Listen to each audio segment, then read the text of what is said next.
Hello, I'm here with you tonight. I know what night this is. This is the night you became chronically ill. Maybe you got the diagnosis today. Maybe it was yesterday or last week. Maybe you've known something was wrong for months or years, and finally, someone gave it a name. Or maybe this hit you suddenly, without warning, and everything changed in an instant. You're lying here in a body that doesn't feel like yours anymore. A body that betrayed you. A body that stopped working the way bodies are supposed to work. A body that hurts or won't move right, or can't do what it used to do, or is attacking itself, or is failing in some fundamental way. The diagnosis has a name. Maybe it's an autoimmune disease, like lupus, or rheumatoid arthritis, or multiple sclerosis.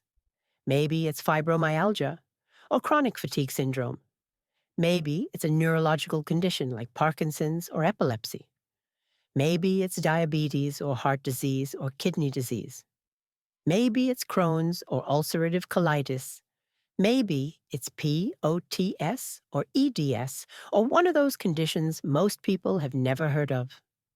Maybe it's cancer that will require ongoing treatment. Maybe it's chronic pain with no clear cause.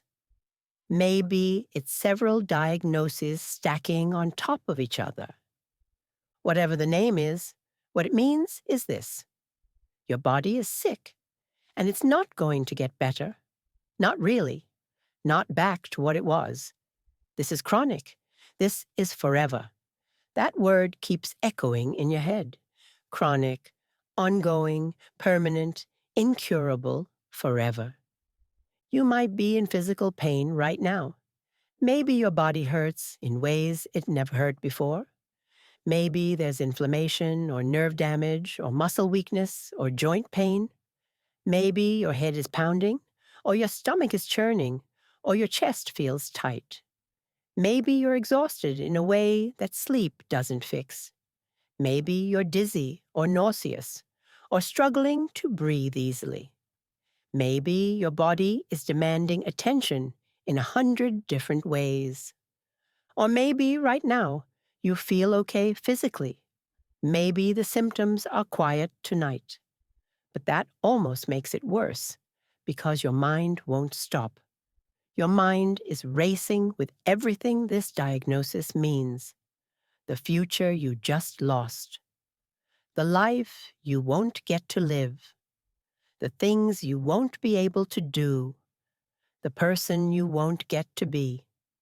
You might be scared, terrified, actually. Terrified of pain and disability and dependence and deterioration. Terrified of treatments and side effects and hospitalizations. Terrified of losing more, of getting worse, of this disease progressing. Terrified of becoming a burden. Terrified of your life shrinking until it's unrecognizable. You might be angry, furious that this happened to you. Why you? Why now? Why this? It's not fair. You didn't do anything to deserve this. You ate right, or you exercised, or you took care of yourself. Or maybe you didn't, but plenty of people don't, and they're fine. It's not fair that your body broke. It's not fair that you have to live with this. The unfairness is staggering. You might be grieving the life you had, grieving the body that worked, grieving the future you planned, grieving the person you were before you became a patient. This is loss. Real, profound loss. And nobody seems to understand that, because you didn't die. You're still here, but the you that you were, that person is gone. You might feel alone, even if people are here with you, even if you have support. This is your body, your illness, your pain. No one else can feel what you're feeling or understand what you're losing.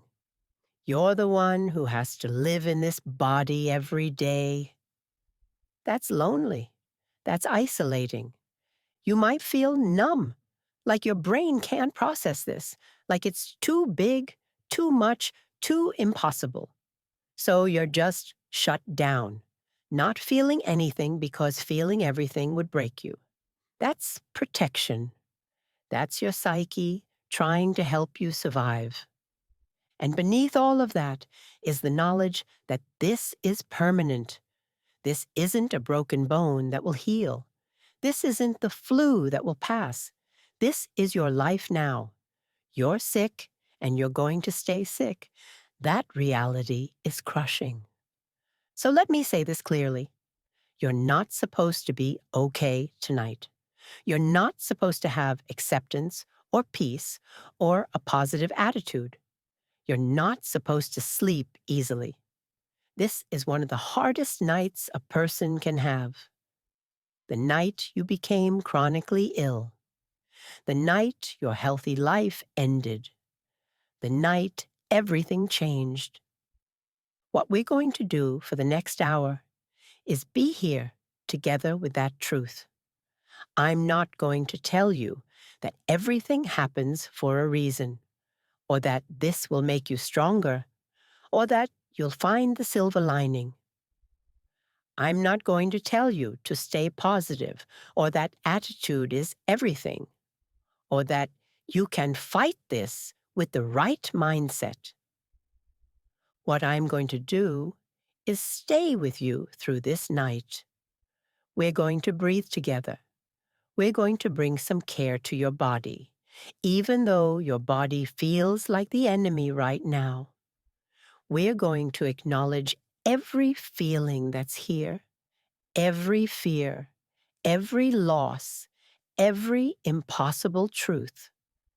And we're going to help your system settle enough that maybe you can rest. You don't have to sleep. You don't have to feel better. You don't have to be brave. You just have to keep breathing and let time pass. And I'm going to help you do that. Let's start with breath. Not because breathing cures chronic illness. Not because a few deep breaths will change your diagnosis or make your body work again, but because your body needs oxygen. Because right now, when everything feels impossible, breathing is something you can still do. It's something we can do together. Breathe in slowly through your nose. Count with me as you inhale. 1, 2, 3, 4. Feel the air moving into your nostrils. Feel it cool as it enters, traveling down your throat, filling your lungs. Feel your chest expanding. Feel your belly rising. Let yourself fill completely with this breath. However it comes, that's right. If it hurts to breathe deeply, take a smaller breath. If your lungs won't fully expand, that's okay. Do what you can. Hold the breath at the top for just a moment. Pause there. 1, 2, 3, 4. Notice what that feels like. The fullness, the suspension. And then release slowly through your mouth. Count again. 1, 2, 3, 4, 5, 6. Let the air flow out gradually. Feel your belly falling. Feel your chest lowering. Feel yourself emptying. And when you reach the bottom of the exhale, pause there too. Rest in that emptiness before the next breath comes. Let's do that again. In through your nose for 4 counts. 1, 2, 3, 4. Fill yourself with air, with oxygen. With this most basic thing, your body still knows how to do. Hold for 4. 1, 2, 3, 4. And out through your mouth for 6. 1, 2, 3, 4, 5, 6. The longer exhale signals your nervous system that even though everything is wrong, in this moment, you can breathe. One more cycle. Breathe in for 4. 1, 2, 3, 4. Hold for 4. 1, 2, 3, 4. Out for 6. 1, 2, 3, 4, 5, 6. Feel yourself settling just slightly. Not fixing anything, not healing anything, just settling, just breathing, just here. Your body is dealing with so much right now. Even lying still, your body is fighting disease or managing pain or struggling with systems that don't work right. So let's check in with what your body is feeling right now. Not to judge it or fix it, just to notice, just to bring some awareness to this body that's going through something enormous. Notice your head. Does it hurt? Is there pressure or tightness or pain? Just notice. Notice your face. Are you clenching your jaw? Are your eyes tired? Notice your neck and shoulders. They're probably tight, holding tension because everything is stressful. Just notice that. Notice your chest. Is it tight? Is your breathing shallow? Is your heart racing? This is where anxiety lives. This is where fear sits. Just notice what's there. Notice your stomach. Is it upset? Nauseous? Tight with stress? Notice that without judgment. Notice your arms and legs. Are they heavy? Weak? Painful? Are they restless? Do they feel like they belong to you or like they're separate from you? Notice. Notice your whole body. This body that's sick. This body that's changing. This body that's yours even though it doesn't feel like yours anymore. You're here. You're in this body that's chronically ill now. And for tonight, that's all you have to do. Be here.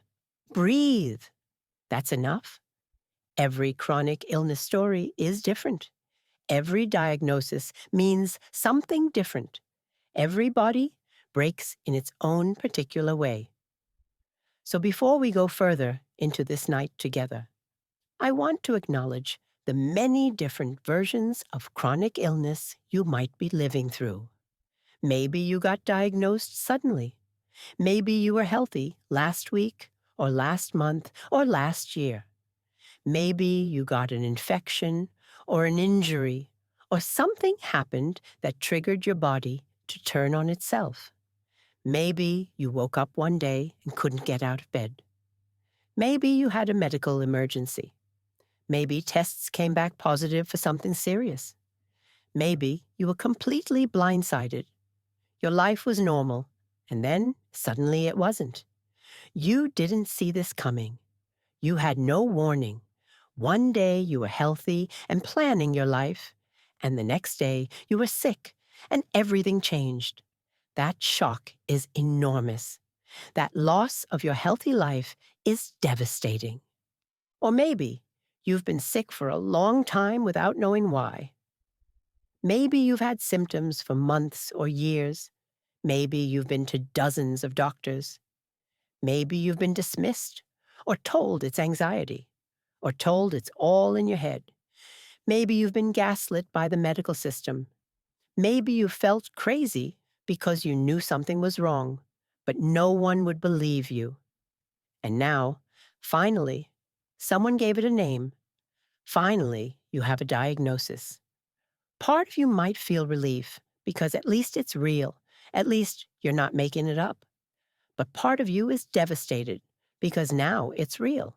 Now it's official. Now you have to face that this is permanent. That validation is complicated. That diagnosis is both relief and grief at once. Maybe your illness came on gradually. Maybe you've been declining slowly. Maybe you've been losing abilities bit by bit, function by function. Maybe you kept adapting, kept accommodating, kept telling yourself it would get better. And now you have a name for why you've been declining. Now you know it's progressive. Now you know it's not going to get better. That's a particular kind of grief. Losing yourself slowly, and now knowing you'll keep losing more. Maybe this is an autoimmune disease. Maybe your body is attacking itself.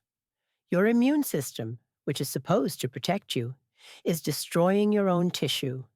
your joints, or your organs, or your nervous system, or your skin. Your body treating itself like the enemy. That feels like betrayal at the cellular level. That feels like your body turned on you. And there's no cure, just management, just trying to suppress your immune system so it will stop hurting you. That's brutal. That's living in a body at war with itself. Maybe this is a degenerative disease.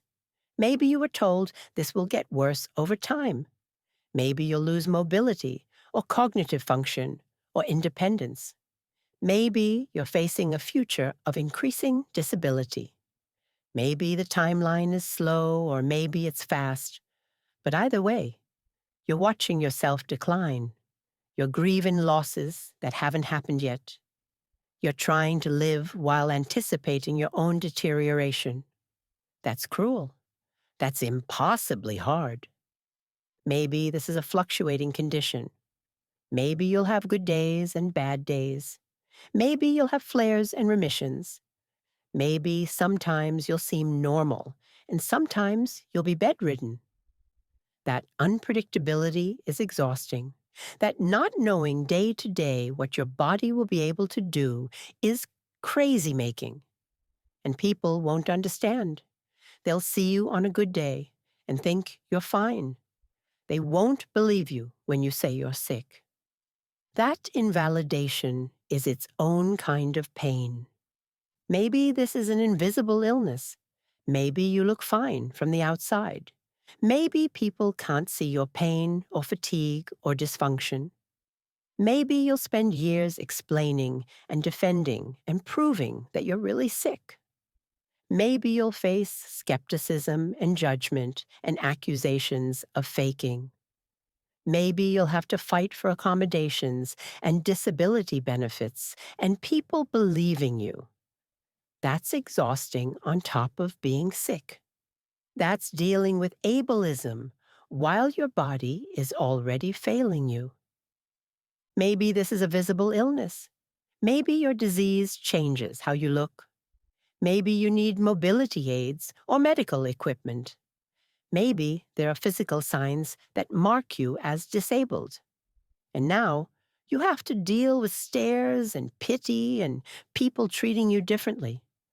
Now you're defined by your illness in public spaces.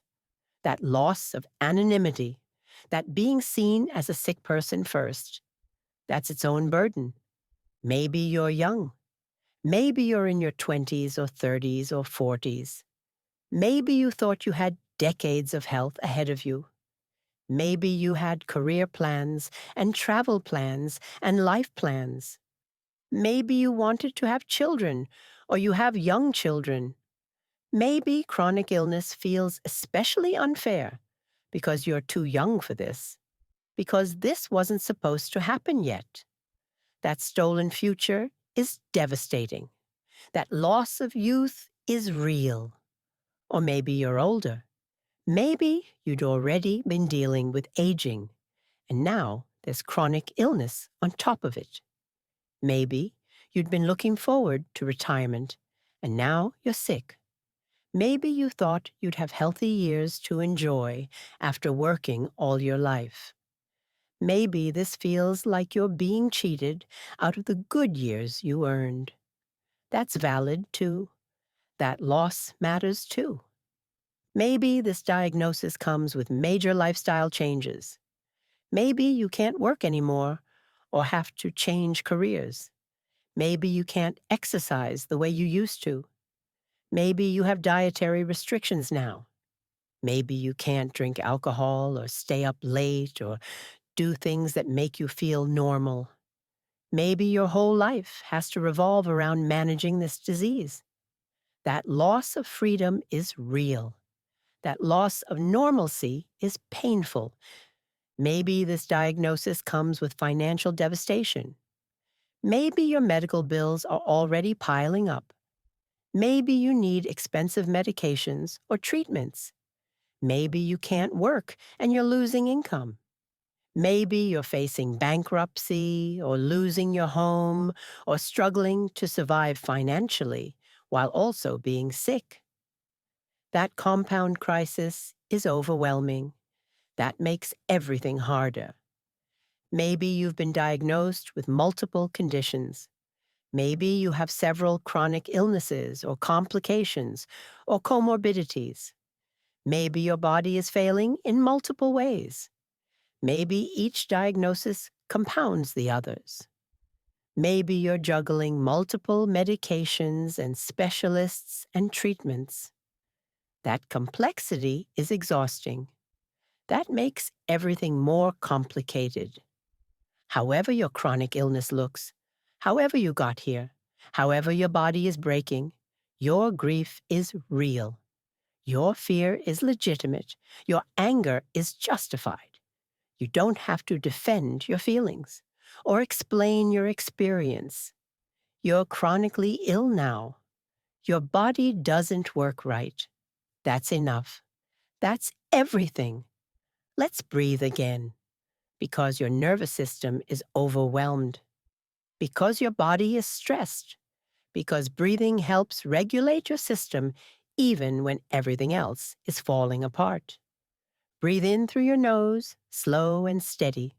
1, 2, 3, 4, 5. A slightly longer inhale this time. Feel the air filling you. Feel your lungs expanding if they can. Feel your belly rising. You're alive. Your body is working to keep you alive, even though parts of it are broken. Hold this breath. 1, 2, 3, 4, 5. Feel the pause. Feel the fullness. And exhale through your mouth. Long and slow. 1, 2, 3, 4, 5, 6, 7. Longer than the inhale. Letting everything go. Releasing what you can release. Again. In for 5. 1, 2, 3, 4, 5. Your breath is supporting you. Your breath is nourishing your cells, even though your cells are misbehaving. Hold for 5. Out for 7. 1, 2, 3, 4, 5, 6, 7. With each exhale, imagine some of the tension draining out. Not the illness stays, but some of the tightness in your muscles can soften. One more. In for 5. 1, 2, 3, 4, 5. Hold for 5. Out for 7. 1, 2, 3, 4, 5, 6, 7. You're here. You're breathing. You're surviving this night. Now let's bring attention to your whole body. Let's visit each part with gentleness. Your body is sick, but it's still your body. It still deserves care and attention. Let's offer it that. Start at the crown of your head, the very top. Notice any sensation there, tingling or pressure or heaviness or nothing. Move down to your scalp, the skin covering your skull. If your head hurts, notice that. If it doesn't, notice that too. Down to your forehead. Are you holding tension there? Is your forehead creased with worry? See if you can soften there just slightly. Your eyes behind your closed lids. Are they tired, strained, heavy? Your eyes have seen difficult things recently. Test results, doctors' faces, medical information. Acknowledge what your eyes have witnessed, your cheeks and nose, your mouth and lips. Is your jaw clenched? Many of us clench our jaws when we're stressed. See if you can let your jaw be loose. Let your teeth part slightly. Your throat. This might feel tight. You might feel like you can't swallow or like there's something stuck there. Anxiety and fear live in the throat. Notice that tightness. Breathe gently into it. Your neck holding up your head. Your neck might be stiff or sore. The back, the sides, the front. Notice all of it. Your shoulders, these carriers of stress. Your shoulders are probably up near your ears. They're probably tight and tense. See if you can let them drop just a millimeter. Not a big release, just a tiny bit. If they won't drop, that's okay. They're trying to protect you. Down your upper arms, your biceps and triceps. Any weakness there? Any pain? Your elbows, your forearms? These arms that might not work like they used to. These arms that might hurt or shake or feel heavy. Notice them with compassion. Your wrists and your hands that might be swollen or painful or weak, your hands that might not grip things like they used to. Notice each hand, the palm, the back, each finger. Let them rest. Come to your chest, your ribs holding your heart and lungs. Feel your chest moving with breath. Feel your heart beating. Your heart that's still working even though your body is sick. Your heart that's stressed and scared and still pumping. Acknowledge that. Honor that. Your lungs breathing. If they hurt, or if breathing is hard, notice that. If they're okay, notice that too. Your upper back between your shoulder blades. Notice tension there. Your mid-back, your lower back. These might hurt. Many chronic illnesses cause back pain. Notice any discomfort without trying to fix it. Your belly, your stomach and intestines. These might be upset or painful. These might not be processing food right. These might be the source of your illness. Notice your belly with gentleness, even if it's causing you problems. Your lower back and hips. Notice any pain or stiffness. Your pelvis, your hips. These joints that might hurt or might not work right. Your buttocks where you're resting on the bed. Your thighs. These large muscles that might be weak or painful. Notice them. Your knees. These joints that might be swollen or unstable. Notice them. Your calves, your shins, your ankles. These might hurt or might be swollen. And your feet. These feet that might not carry you like they used to. Notice your heels, your arches, your toes. You visited your whole body. This body that's sick. This body that's changed. This body that's still yours. You don't have to like it right now. You don't have to accept it. Just notice it. Just acknowledge it. Your body is here with you, doing its best, even though its best isn't enough anymore. Let me tell you about how this happened, about the moments that brought you here, because how you got this diagnosis, how you found out, those details matter. They're part of your story now. Maybe you've been having symptoms for a while. Maybe weeks or months or even years. Maybe you kept thinking it would get better. Maybe you tried to ignore it or push through it. Maybe you told yourself you were just tired or stressed or getting older. Maybe you didn't want to be a hypochondriac. Maybe you didn't want to waste the doctor's time.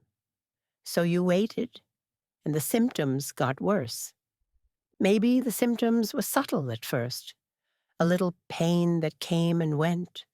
Some fatigue that seemed explainable. Minor things that you accommodated and moved on. But they accumulated. They intensified. They started interfering with your life until finally you couldn't ignore them anymore. Until finally you had to admit something was wrong. Or maybe it hit you suddenly. Maybe you were fine one day and sick the next. Maybe you had an acute episode. Maybe you collapsed or couldn't move or had severe pain. Maybe you ended up in the emergency room. Maybe tests were run urgently. Maybe you went from completely healthy to hospitalized in a matter of hours or days. That kind of sudden onset is traumatic. That whiplash from fine to sick is disorienting and terrifying. Maybe you had to fight to get the diagnosis. Maybe you went to doctor after doctor. Maybe you were dismissed repeatedly. Maybe you were told it was anxiety or depression or stress. Maybe you were told to lose weight or exercise more or relax. Maybe you were gaslit. Maybe you were made to feel like you were making it up or exaggerating. Maybe, particularly if you're a woman or a person of color or young or overweight, you weren't believed.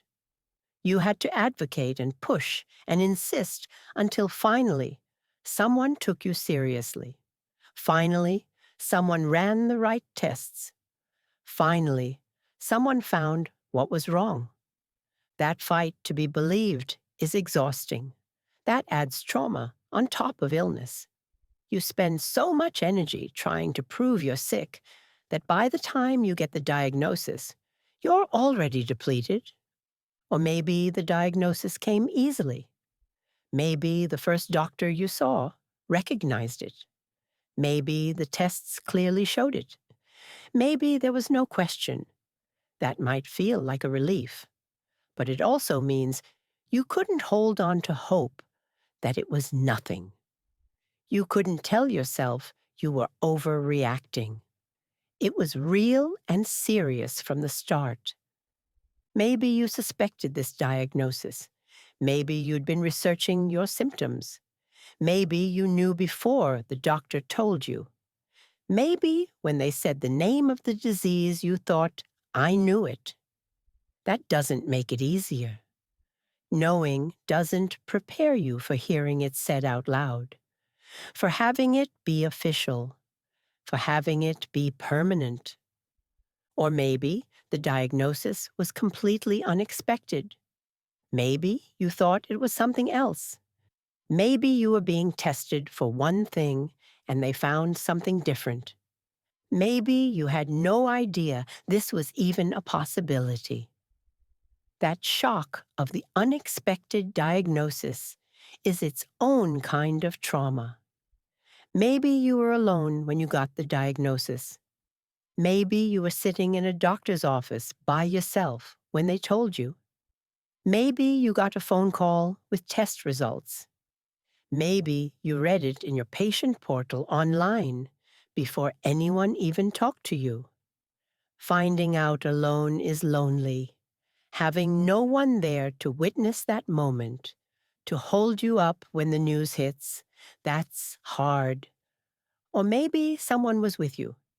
Maybe a partner or parent or friend came to the appointment. Maybe they held your hand when the doctor spoke. Maybe you watched their face change as they heard the news.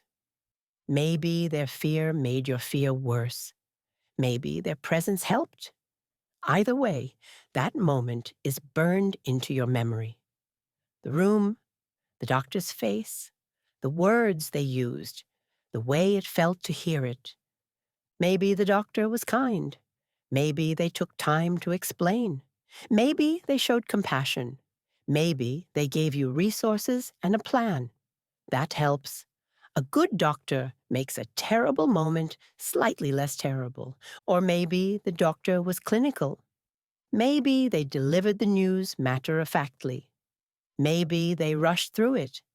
Maybe they used medical jargon you didn't understand. Maybe they made you feel like just another case, another diagnosis to check off. That coldness in such a vulnerable moment adds injury to the injury. Maybe you cried right there in the office. Maybe you broke down. Maybe the doctor handed you tissues. Maybe they just waited for you to compose yourself. Or maybe you didn't cry at all. Maybe you went numb. Maybe you shut down. Maybe you nodded and asked practical questions while your brain couldn't process what you were hearing. There's no right way to receive news that you're chronically ill. After the appointment, what happened? Maybe you sat in your car and couldn't start it. Maybe you called someone and couldn't get the words out. Maybe you drove home on autopilot. Maybe you went somewhere else first because you couldn't face going home. Maybe you had to go back to work like nothing happened. Maybe you had to pick up kids, or run errands, or function normally while your world was ending. Maybe you had to tell people. Maybe you called your parents, or your partner, or your best friend. Maybe you texted because you couldn't say it out loud. Maybe you didn't tell anyone because you didn't know how. Each time you had to say it, it became more real. Each time you watched someone's face change as they heard the news, you felt it again. Maybe you went online and researched. Maybe you fell down a rabbit hole of medical websites and forums. Maybe you read worst-case scenarios. Maybe you saw pictures of what this disease can do. Maybe you read about life expectancy and complications and progression. Maybe you terrified yourself with information. Or maybe information helped. Maybe understanding helped you feel more in control. Either way, knowledge comes at a cost. Maybe you've spent the last day or days in appointments, more tests, specialists, consultations, treatment plans, medications prescribed, side effects explained, forms to fill out, insurance to navigate. It's overwhelming. It's exhausting. It's too much information and too many decisions when you're in shock. Maybe you're still waiting for more answers. Maybe you have the diagnosis, but not the full picture. Maybe they're running more tests. Maybe they're not sure about severity or progression. Maybe you're in limbo between knowing something is wrong and knowing exactly how wrong it is. That uncertainty is agonizing. That waiting is brutal. The last day or two or week has been impossible. You've lived through the moment your life changed. You've absorbed information your brain can't fully process. You've had to start thinking about yourself as a sick person, as a patient, as someone with chronic illness. And now you're here, lying in bed, trying to rest, trying to make sense of what happened, trying to understand that this is your life now. Let's breathe together again. Because you need to regulate your nervous system. Because you're in crisis mode, even if it doesn't feel like crisis. Because breath is medicine that doesn't require a prescription.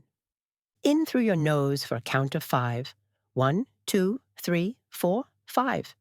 Deep and full, filling your lungs with air, with oxygen that your cells need, even if your cells are attacking you. Hold for 5.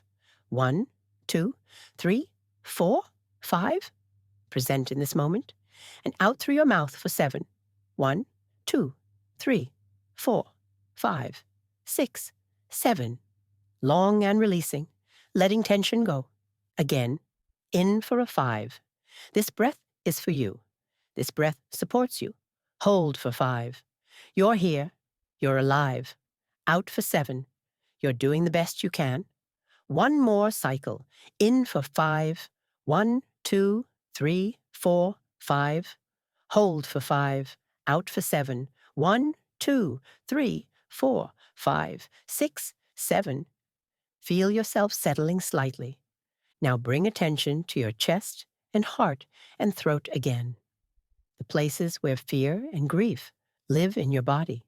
Notice your throat, that constriction, that tightness. Breathe gently into it. See if you can create a little more space there. If it stays tight, that's okay. Just notice it with kindness. Your chest, your rib cage expanding and contracting. Notice your heart that's working hard, your heart that's stressed, your heart that's grieving. Place your hand over your heart if you want to.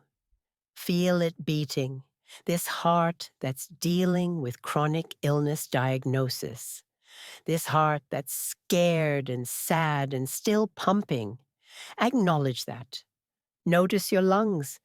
These organs that inflate and deflate without you thinking about it. Notice the back of your rib cage. Notice your sides. All of it holding your heart and lungs. All of it doing its job, even while other parts of your body aren't. Breathe into your chest one more time. A full breath that expands your rib cage. Hold it and release slowly. Maybe a little of the tightness releases too. Maybe. Now let me talk about what you've actually lost. Because people will say, at least it's not cancer, or at least you're alive, or it could be worse. They'll minimize. They'll try to find silver linings. But you've lost things, real things, important things. Let me name them. You lost your health. That's the obvious one, but it's enormous. You lost the experience of living in a body that works, a body that does what you tell it to do, a body that doesn't hurt, or that functions predictably. You lost the ability to take your body for granted. You lost being able to just exist without thinking about symptoms and limitations and pain. Health is such a fundamental part of life that we don't appreciate it until it's gone. You lost that foundation. You lost your identity.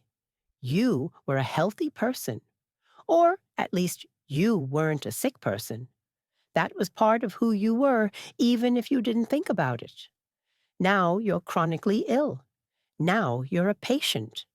Now you're someone with a disease. That's a fundamental shift in how you see yourself and how others see you. You're not just you anymore. You're you with this disease. That changes everything. You lost your future, the life you were planning, the things you wanted to do, the person you thought you'd become. Maybe you had career ambitions that aren't possible now. Maybe you wanted to travel, and now you can't. Maybe you wanted to have children, and now it's complicated or impossible. Maybe you had plans for retirement or adventures or projects. Those plans are gone or severely changed. The future you imagined doesn't exist anymore.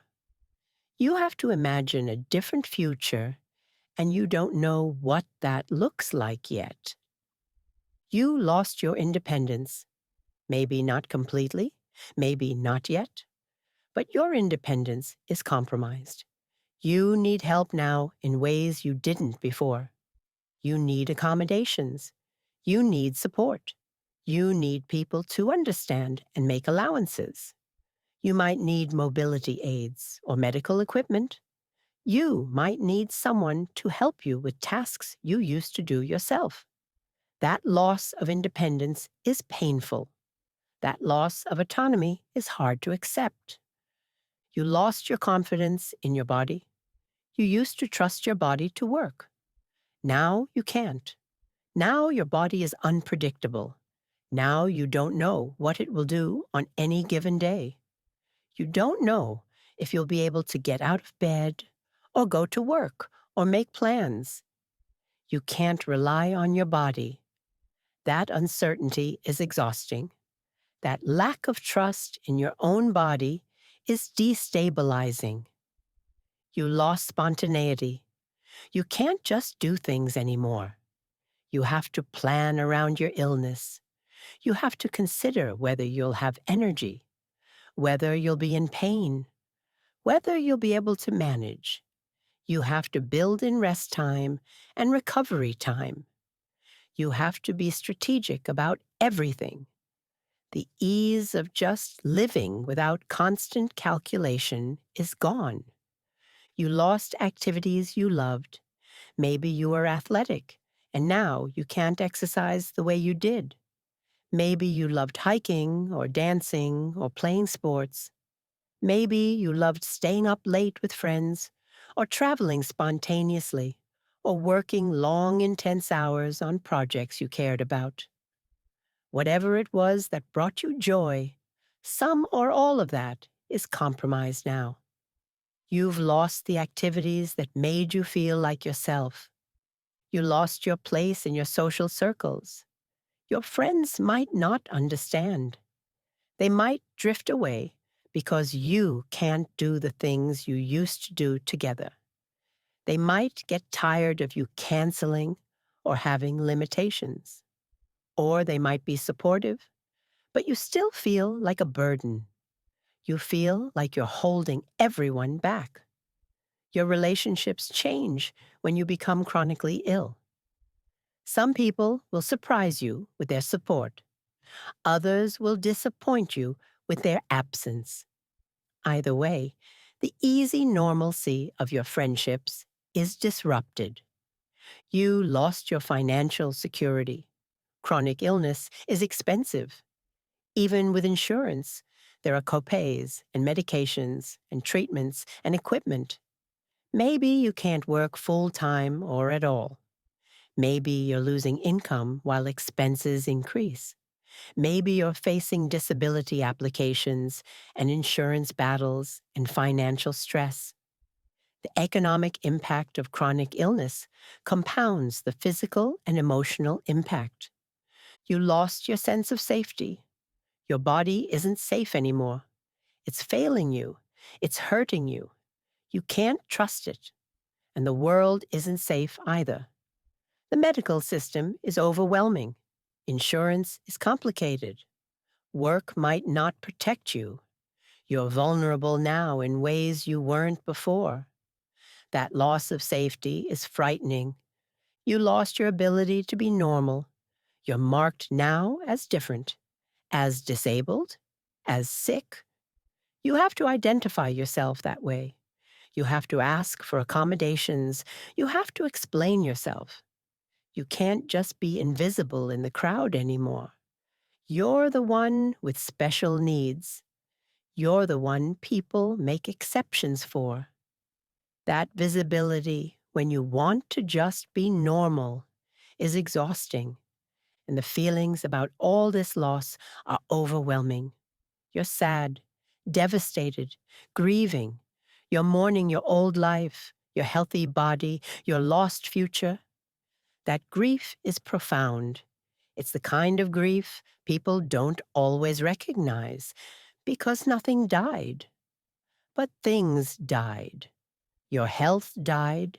Your old self died. That deserves to be mourned.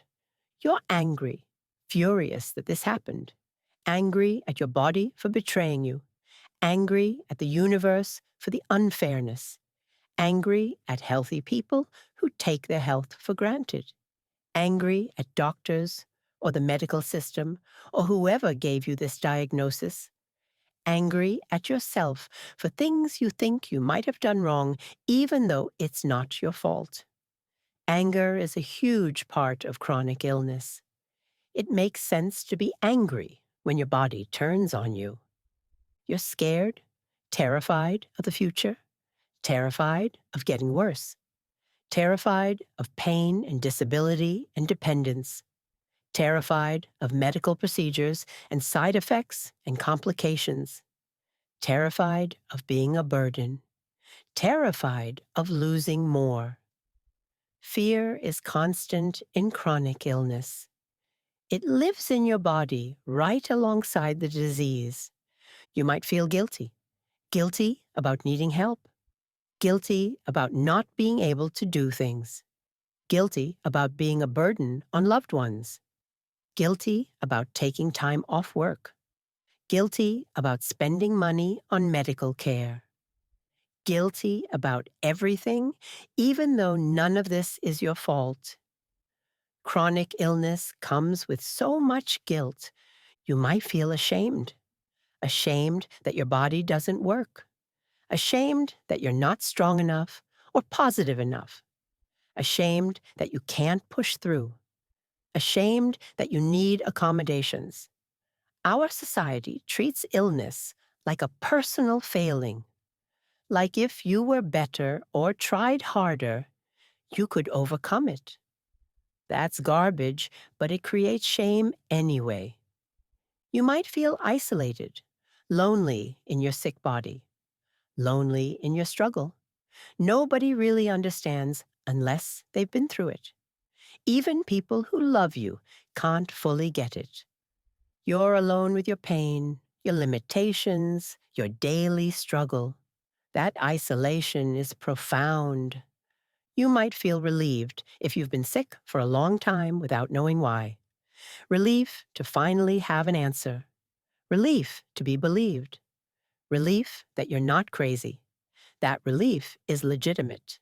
It can coexist with the grief. Both can be true. You might feel numb, shut down, unable to process the enormity of what's happening. That's protective.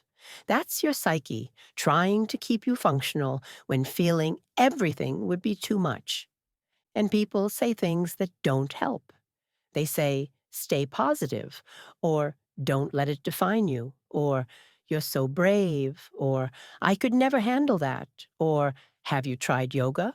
Or my aunt had that and she's fine, or at least it's not cancer, or everything happens for a reason, or God never gives you more than you can handle. None of that helps. None of that addresses the reality that you're sick and scared and grieving. You don't want to be brave. You don't want to be inspirational. You want your health back. You want your life back. You want this to not be happening.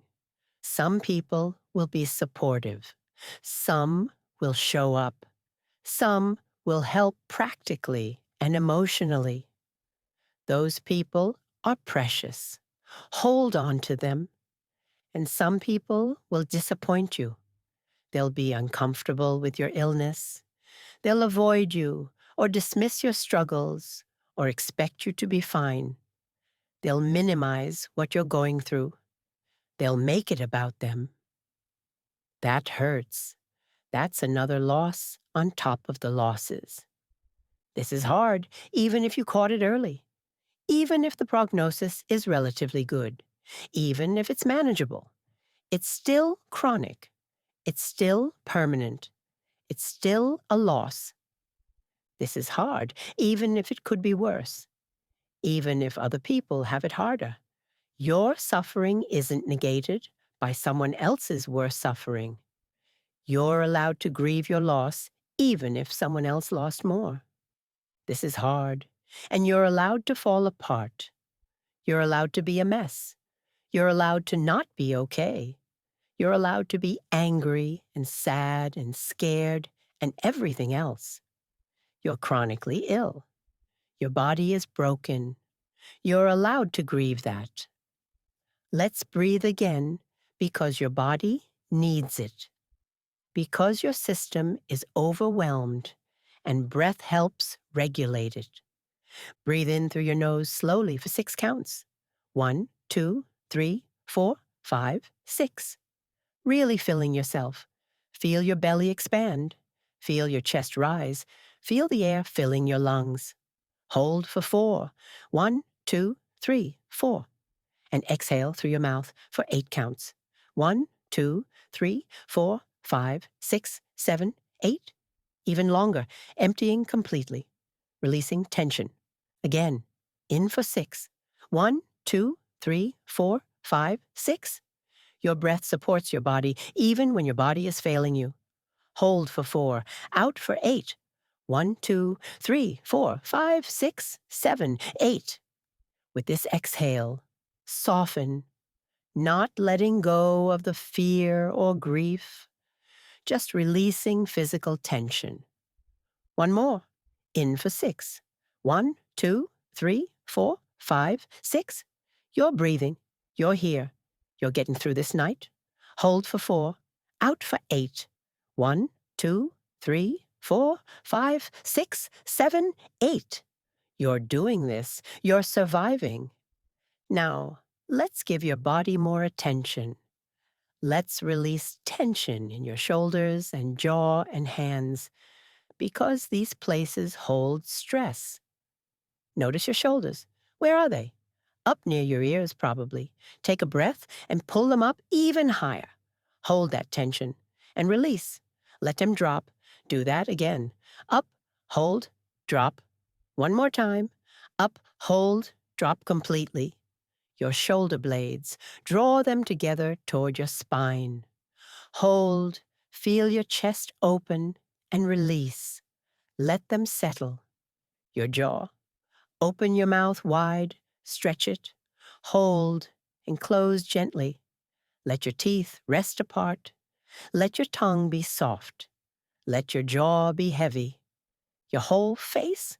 Scrunch it up, squeeze everything tight, hold, and release. Let your face be soft. Let your forehead smooth. Let your eyes rest gently closed. Let your mouth relax.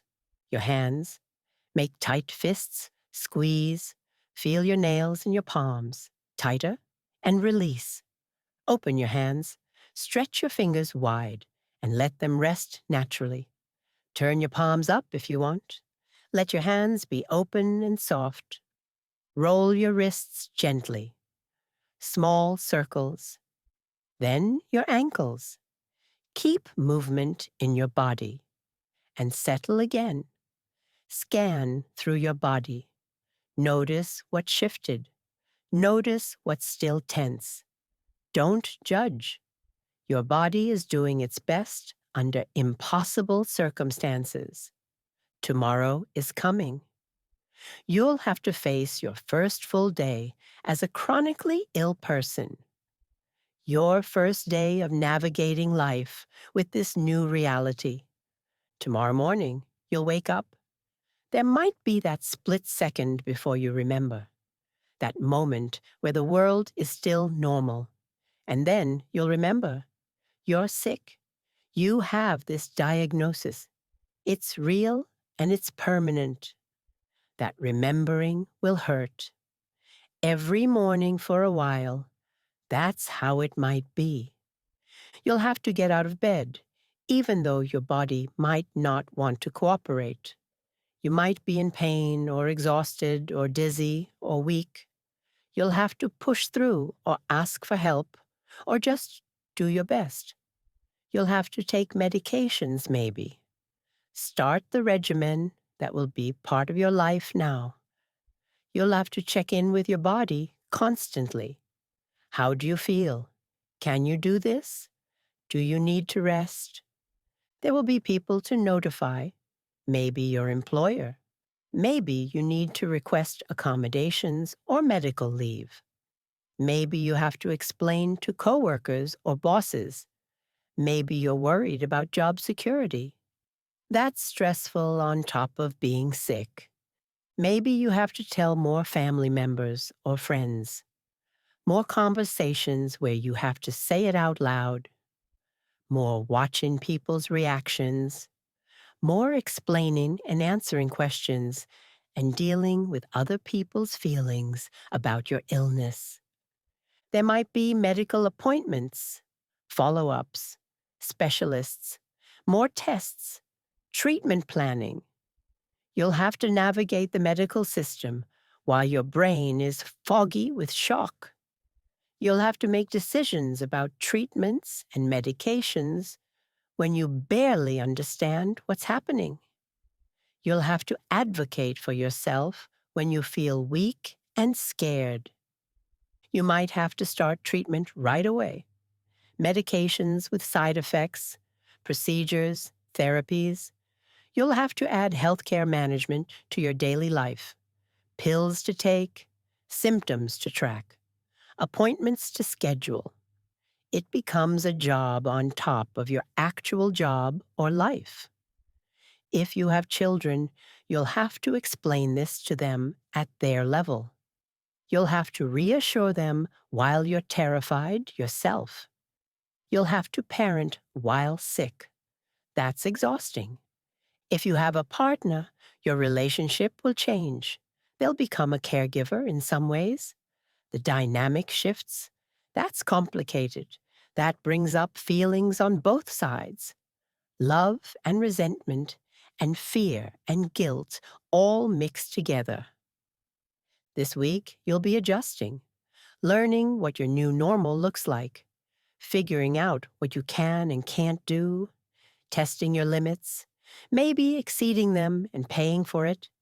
Maybe being too cautious and feeling frustrated. Finding the balance is hard.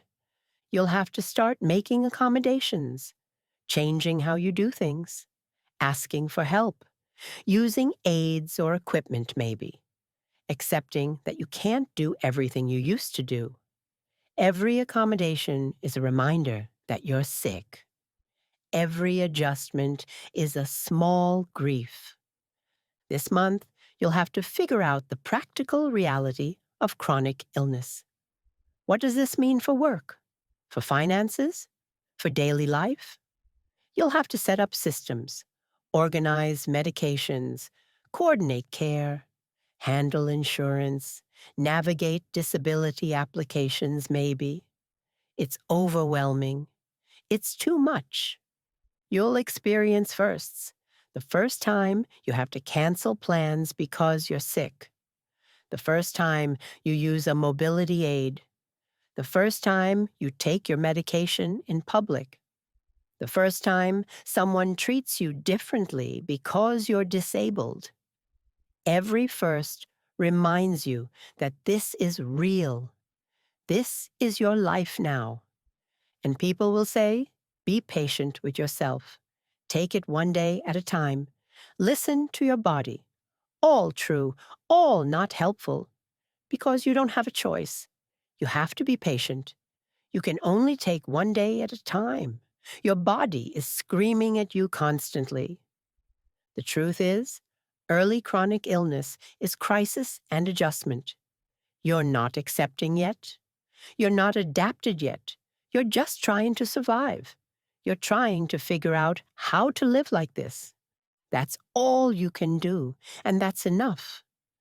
The path forward with chronic illness isn't linear. It's not about healing or recovery. It's about adjustment and management. It's about learning to live with this. In the beginning, you're in crisis mode. Everything is raw. Everything is new and scary. You're grieving intensely. You're learning about your illness. You're starting treatments.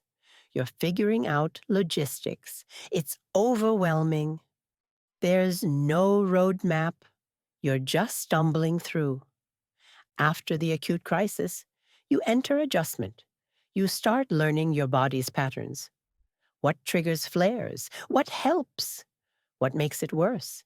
You start figuring out pacing, how to conserve energy, how to manage symptoms. You start building a new life around your illness. This takes months, sometimes years. You'll have to rebuild your identity, figure out who you are as a chronically ill person. You're not just your illness, but it's part of you now. That integration takes time. You'll have to find new ways to define yourself, new things that give you purpose and meaning. You'll have to learn a new language, medical terminology, your own symptoms, how to describe what's happening to doctors, how to advocate for yourself, how to explain your illness to others. It's exhausting having to educate people constantly. You'll have to grieve repeatedly. Every time you lose another ability, every time your illness progresses, every time you have to give up something else. Chronic illness grief isn't one and done. It's ongoing. You'll have waves of it forever. You'll have good days and bad days. The good days might make you hopeful. The bad days might make you despair. You'll learn not to trust either too much. You'll learn to take what each day gives you and not expect too much. You'll learn about the chronic illness community. You'll find others who understand. Online support groups, forums, people who get it without you having to explain. That community is valuable. Those connections matter. You'll figure out who your real friends are, who shows up, who can handle your illness, who treats you the same, who sees you as more than your diagnosis. Those people are gold. You might find meaning eventually. Some people do. They become advocates or raise awareness or find purpose in their illness. That's valid if it happens, but it's also valid if it doesn't. If chronic illness is just hard and you never find a silver lining. Not everyone's pain leads to purpose. Sometimes it's just pain. You might get better at managing it, more skilled at pacing, at advocating, at living with limitations. That's not the same as accepting it. You can get good at chronic illness management and still hate having chronic illness. Both are okay. You won't go back to who you were before. That person is gone. You'll become someone new, someone who lives with chronic illness. That person might be resilient and adaptable. That person might be angry and resentful. Probably both. Probably 1,000 other things too. You'll discover who that person is as you go. The illness itself might change. Treatments might help. You might go into remission. You might plateau. You might decline. You don't know. The uncertainty is part of chronic illness. You can't plan too far ahead because you don't know what your body will do. But you will survive this, not because you're special, not because you're strong, but because you don't have a choice. Because days pass whether you're ready or not. Because your body keeps going even when you want it to stop. You'll survive because survival is what happens when you keep breathing. You'll survive because millions of people live with chronic illness. It's more common than people think. You're joining a community of people who get it, who understand the daily struggle, who know what it's like to live in a body that doesn't work right. Adjustment takes time, years, not months. Give yourself time. Give yourself grace. This is one of the hardest things a person can go through. You're allowed to struggle. You're allowed to not handle it well. You're allowed to take as long as you need. And maybe, eventually, you'll find a version of life that works. Not the life you wanted, not the life you planned, but a life that has moments of joy even alongside chronic illness. A life that's worth living even though it's limited. That's not inspirational. That's not overcoming. That's just living. And that's allowed.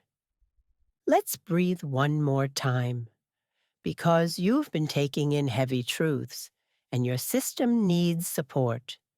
Breathe in deeply for 6. 1, 2, 3, 4, 5, 6. Fill yourself completely. Feel your lungs, your belly, your chest, all of it expanding. Hold for 6. 1, 2, 3, 4, 5, 6. Present here and out for 8. 1, 2, 3, 4, 5, 6, 7, 8. Long and releasing. Again, in for 6. 1, 2, 3, 4, 5, 6. This breath nourishes you. Hold for 6. Out for 8. 1, 2, 3, 4, 5, 6, 7, 8.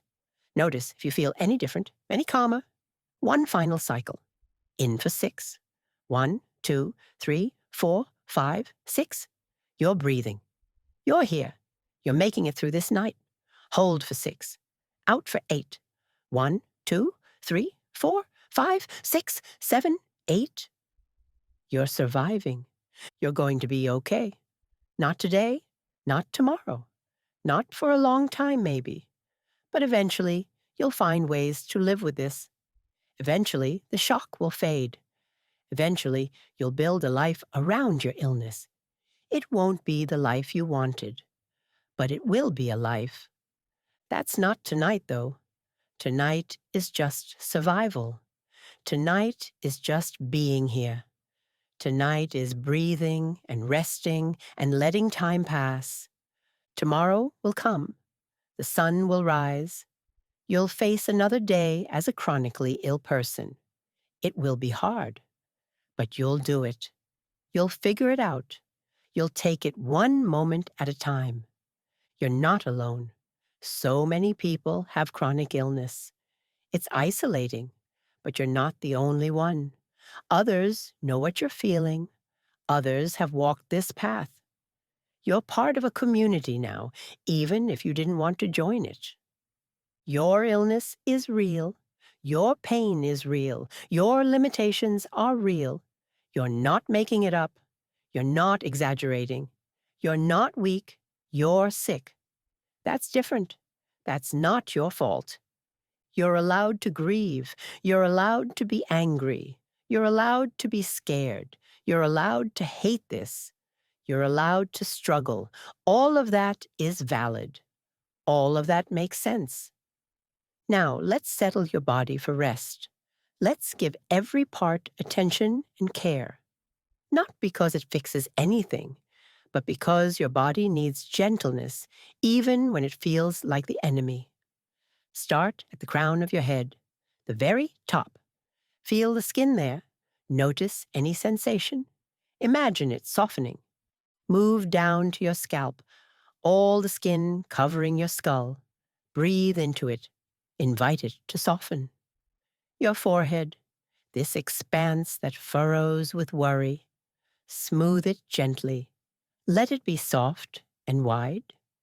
Your eyebrows, let them rest neutrally. Your eyes behind closed lids. Let them rest back in their sockets.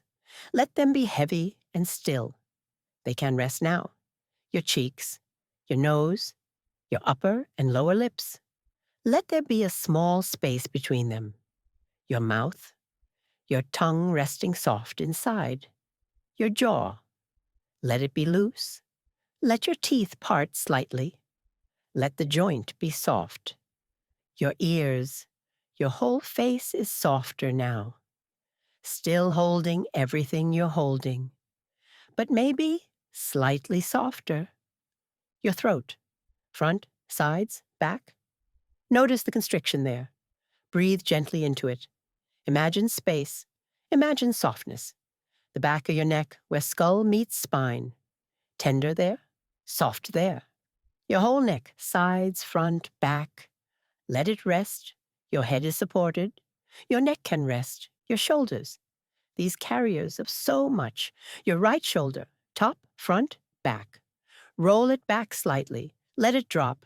Let it be heavy. Your left shoulder, same. Top, front, back. Roll back, drop. Let both be heavy and low. Your right arm, upper arm, heavy. Bicep, tricep, your elbow, your forearm. 2 bones from elbow to wrist. All the muscles there. Let your arm be relaxed. Your right wrist, your right hand. Palm, back, each finger. Thumb, index, middle, ring, pinky. To the tips. Let your right hand rest open or closed naturally. Your left arm, upper arm heavy, elbow soft, forearm relaxed, left wrist, left hand. Palm back, each finger to the tips. Both arms resting, both hands still. Nothing to hold, just resting. Your chest, breastbone center, ribs spreading out. Feel them moving with breath. Your heart beating underneath. Your heart that's stressed and scared and still working. Thank it. Your lungs expanding and contracting. Thank them. Your upper back between shoulder blades. Breathe into that space. Imagine softness. Your mid-back, the curve of your spine. Your lower back, muscles on either side of spine. Let them soften. Your belly, your stomach, your intestines, all your organs there. You might hold tension here. Can you let your belly be soft? Let it be round and full. No one is looking. Let it rise and fall with breath. Your sides, your waist, muscles connecting front and back. Soften them. Your pelvis, this bowl of bone, front, back, sides, your hips, large important joints, Are they tight? Invite them to soften. Your buttocks, the muscles you're lying on, let them be soft. Your groin and genitals. Notice without judgment. Breathe here. Release tension. Your right leg, right thigh, front, back, inner, outer. Let it be heavy. Your right knee, the kneecap, the joint. Soften here. Your right calf, the muscle there. Let it rest. Your right shin, the bone. Notice it. Your right ankle, roll it gently. Your right foot, heel, arch, top, sole. Each toe, big toe, second, middle, fourth, pinky. To the tips, let your right foot relax. Your left leg, left thigh heavy. Front, back, inner, outer, all soft. Left knee, joint loose. Left calf relaxed. Left shin supported. Left ankle. Roll it, left foot, heel, arch, top, sole. Each toe to the tips, both legs resting, both feet still. Your whole body from crown to toes has been visited. You've brought attention to every part. Your body is sick. Your body is struggling. But your body is still here, still carrying you. Be gentle with it. Let it rest now. Breathe. Just natural breath. In and out. Notice it. The rise and fall of your chest. That's life. That's the most basic thing. You're alive. You're breathing. That's enough for tonight. Rest now. Let your eyes stay closed. Let your body be still. Let your mind wander if it needs to. You don't have to force sleep. You don't have to empty your mind. Just rest. Just be here. You're safe right now. In this moment, nothing is required. You don't have to make decisions. You don't have to manage symptoms. You don't have to do anything. You can just be. Just exist. That's allowed. The night will pass. Morning will come. But that's not now. Now is just this moment, this breath, this quiet, this rest. Let yourself be held by the night.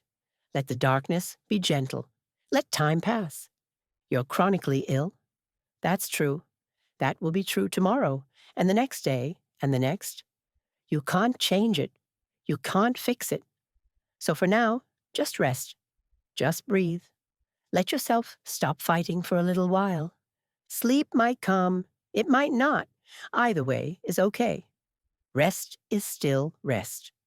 Lying here quietly, breathing, letting your body be still. That's rest. That's valuable. That's what your body needs. You're going to survive this, because survival is what happens when you keep breathing. When you make it through one night and then another. You'll survive because that's what people do. Not because you're strong, but because you're alive. You've made it through this hour. You've made it to this moment. You can make it through this night. One breath at a time. One moment at a time. Let yourself rest now. Let yourself drift. Let your thoughts slow. Let your breath deepen. Let your body settle into the bed. Let the darkness hold you. You can rest. It's okay to rest. You have permission. You don't have to stay alert. You don't have to keep worrying. You can soften. You can let go a little. You can rest. Sleep is welcome if it comes. Let it come. Sleep is rest. Sleep is escape from pain for a while. That's a gift. Take it if it comes. Breathe. Keep breathing. Your breath is your anchor, in and out. So simple, so essential. Just keep breathing. You're going to make it through this night. You're going to wake up tomorrow. You're going to face the next day as a chronically ill person. And the day after. And the day after. You're going to keep living even though your body is sick. You're going to keep breathing. You're going to survive. Not because you're brave, not because you're strong, but because you don't have a choice. because life continues, because you're here and you're alive. And alive people survive. Rest now. Let yourself rest. You've done enough. You've survived this far. That's enough. You're enough. Just rest. Breathe. Sleep. Rest. Let go. Soften. Be here. Be safe. Be held. You're going to be okay. Not now, not soon, but eventually. You'll find ways to live with this. You'll adjust. You'll build a life even with limitations. Until then, just breathe. Just rest. Just survive this night. Sleep now. Rest now. Let the night hold you. Let the darkness be gentle. Let your body rest. Let your mind quiet. Let yourself drift. You're safe. You're here. You're breathing. That's enough. That's everything. Just breathe. Just rest. Just be. Sleep. Rest. Breathe. You're going to make it. You're surviving. You're here. Rest now. Sleep now. Just rest. Just breathe.